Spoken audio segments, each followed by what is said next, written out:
My oh my, it is a good day to be a Cardinals fan, and I should have taken my own advice. I should have waited until Memorial Day to officially make my declaration of how good this team was going to be. Because I'm not going to lie to everybody, in the middle of May, after May 12th, I was pretty disheartened. But since then, since May 13th, the Cardinals have rattled off an 11-3 record, including a two-game mini sweep of the Chicago Cubs, which was oh so nice. Can the Cardinals keep it up? We're going to talk about that and much, much more on this episode of the Believe in St. Louis Cardinals podcast. So, as I said in the open, the St. Louis Cardinals are 11-3 in their last 14 games. They have a series coming up after the off day today on May 30th with the Philadelphia Phillies. But after the Phillies series, you kind of look down the road and they go to the Astros, but then they go to Colorado and Pittsburgh, and then the Cubs again at Wrigley Field. There should be a lot of winnable games in there. Now, knowing this Cardinals team, who knows what will happen? I am still trying to figure them out, but there are some positive signs, especially over this last week. And we'll just kind of go over who's hitting really well. I mean, it's really nice to see Brendan Donovan breaking out of his mini slump. He's hitting 438 in the last 7 days. Lars Nootbaar as well as somebody who they were going to be counting on. 429 batting average in the last week, over a 1 OPS. Mason Wynn continues to hit, and Paul Goldschmidt, 350 batting average over the last week, 3 home runs. He's found the power. Somebody who we need to get going and who homered just last night, Nolan Arenado, still hitting 125, although he did have the impressive home run against the Reds on Wednesday, the fastball that he pulled. And it's no secret that Nolan Arenado is struggling with his power. And who knows? I mean, at this stage of his career, you would think a player at his age should not be regressing this much, which would lead me to believe at 33 years old that there's still something left in the tank. And the Cardinals better hope so, because they have him under contract for a long while yet. And so they're going to be counting on him. Yeah, the Cardinals have him wrapped up through the 2027 season, which would take him through his age 36 season. Contract still is massive. You know, I believe 8 years, 260 million being paid very handsomely. And so far, I mean, Nolan Arenado is definitely somebody they're going to want to get going, and hopefully he can. And he's showing signs of life. And this Cardinals team, as I said earlier in the year, was downright dreadful offensively. Now, because of this uptick in offense, the Cardinals aren't dreadful anymore. They're really middle of the pack in a lot of these statistics. Like if you sort it by average on Fangraphs, they're 17th on base percentage. They are 15th in all of baseball. Slugging percentage, the Cardinals rank 21st in all of baseball. WOBA, the Cardinals rank 19th. All right. Home runs, they're still catching up with home runs. The Cardinals rank 26th in all of majors and home runs, but things are trending up. And it's really encouraging, like I said, to see some of the younger players hitting and playing as well as they are. I mean, Mason Wynn has been the shining light on this team for the entire season, basically. I mean, he has been everything that the Cardinals could have expected him to be and so much more. He's the best player on this team statistically. He's hitting 308, 358 on base percentage, you know, almost at 800 OPS. Other than Wilson Contreras, he's clearly the next best OPS leader. I mean, Alec Burleson is sitting there at 748.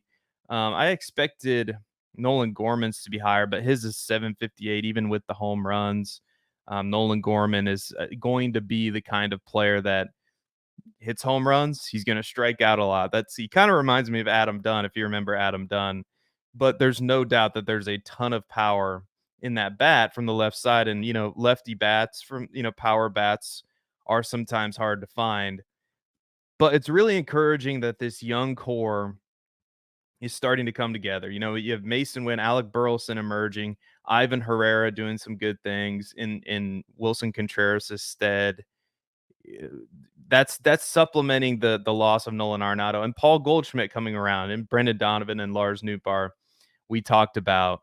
And who knows what's going to happen in the future with Jordan Walker. Jordan Walker still progressing at AAA. He's hitting 278 down there and just over 100 plate appearances. And what's alarming is he hasn't homered yet. He's no home runs from what I'm looking at here on baseballreference.com. So that's discouraging for a player that the Cardinals were clearly going to be counting on this year. And I would think that his future's still bright. He's definitely a player the Cardinals are heavily invested in.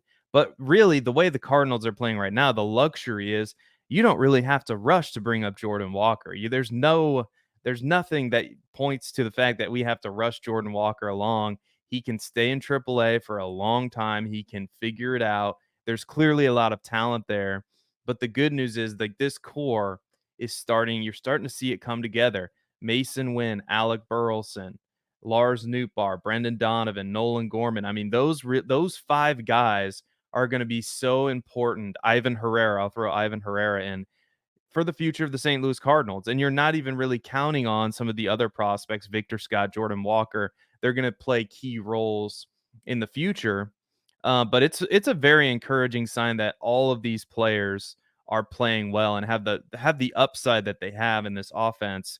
It's very encouraging to me for the future of the St. Louis Cardinals. It's not just the now, because the now is really good too with the superstars that we have. Paul Goldschmidt's turning it around. We're hoping Nolan Arenado can as well. He's going to give you plus defense at third base, even if he isn't hitting. But can this team, can they figure it out and get to the playoffs and potentially win the division? That's where I don't know what the answer is, because this Cardinals team has taken us on this roller coaster, right? Where we think that they're dead in the water. We're expecting the manager to get fired. Who knows what's going to happen with John Mozeliak? And now all of a sudden, the Cardinals rattle off this win streak. And I don't know if it's sustainable, but hell, if it isn't fun. And I'm a fan. I'm like I tell you guys every week on this podcast, I'm coming at this from a fan's perspective. So I'm gonna watch every night. I'm gonna cheer for my team, but I don't know if the Cardinals are among the elite echelon. I mean, we're gonna see that when they play the Phillies. This is gonna be a big test to see if they can sustain this momentum, because they have, they're lined up against some of their better pitchers and Ranger Suarez and Aaron Nola. Michaelis takes the mound on Friday against Aaron Nola, and that's going to be a big test. Sonny Gray goes against Ranger Suarez on Saturday, and Lance Lynn pitches against Taijuan Walker on Sunday. At least that's the scheduled probable pitchers as of right now, according to the Philadelphia Phillies website. So we'll see how that series goes, because the Phillies are a juggernaut. The Phillies are playing really well.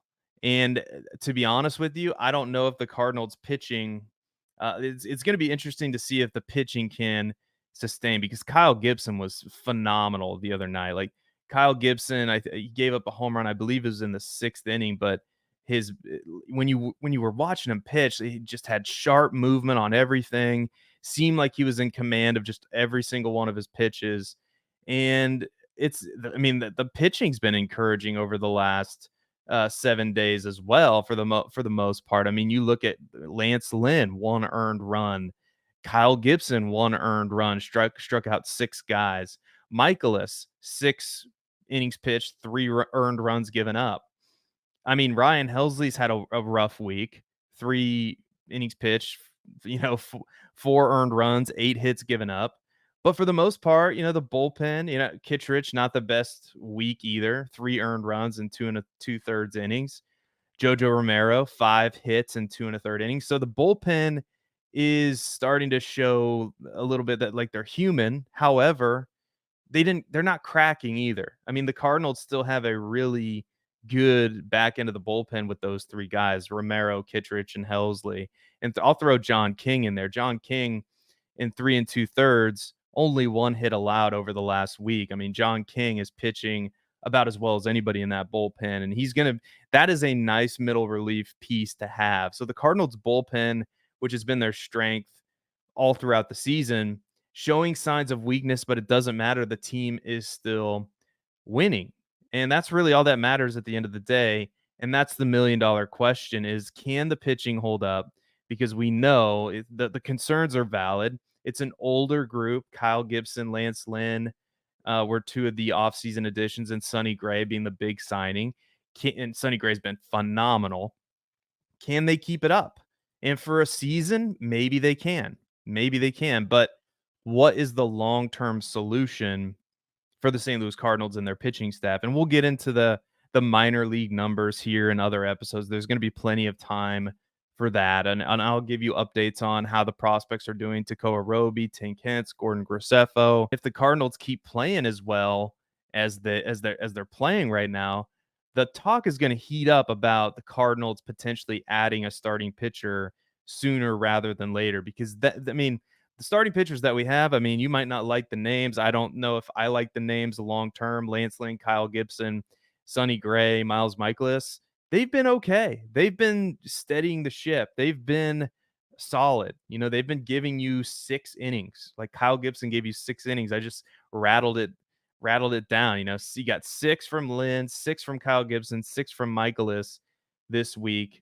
You got 6 innings from Andre Palante, 5 from Sonny Gray. So you're getting good quality starts from some of these guys.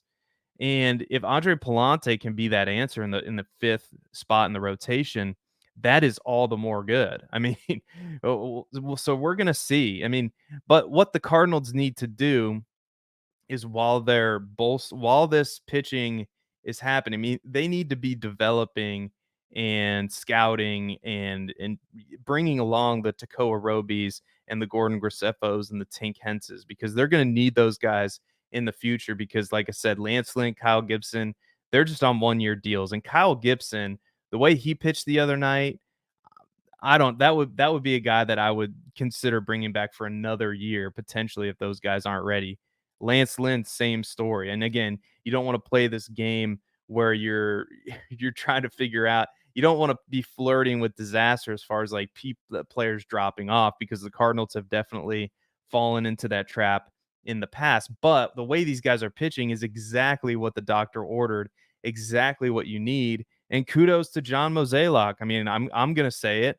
Maybe some of you will unsubscribe, but it's working. The pitching's working. And the one thing that you couldn't count on, the offense, like that's coming back. That's coming back to reality. So everything's looking up for the Cardinals. The $1 million question is, are they really a playoff team? But let's talk about, is this sustainable for the St. Louis Cardinals? Right? Can they be a playoff team? Right? I mean, can they potentially win the Central? And to be honest with you, I don't know. Like, I don't know if I want to go that far where I think the Cardinals have a shot at winning the Central. They are 4.5 games out of the Central as of right now. They're 27-27, which I'm still trying to get over the fact that they are at 500, at a 500 record. They're tied with the Cubs right now, who are 28-28.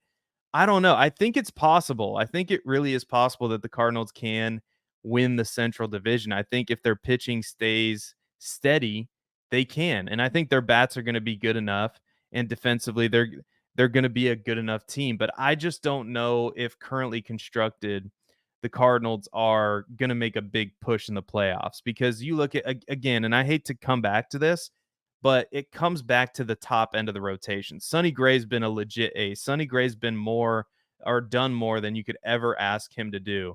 But unless the Cardinals are willing to go out and get another arm, like a Jordan Montgomery type player, and I know Jordan Montgomery's not pitching very well, so that's probably not the best example to use.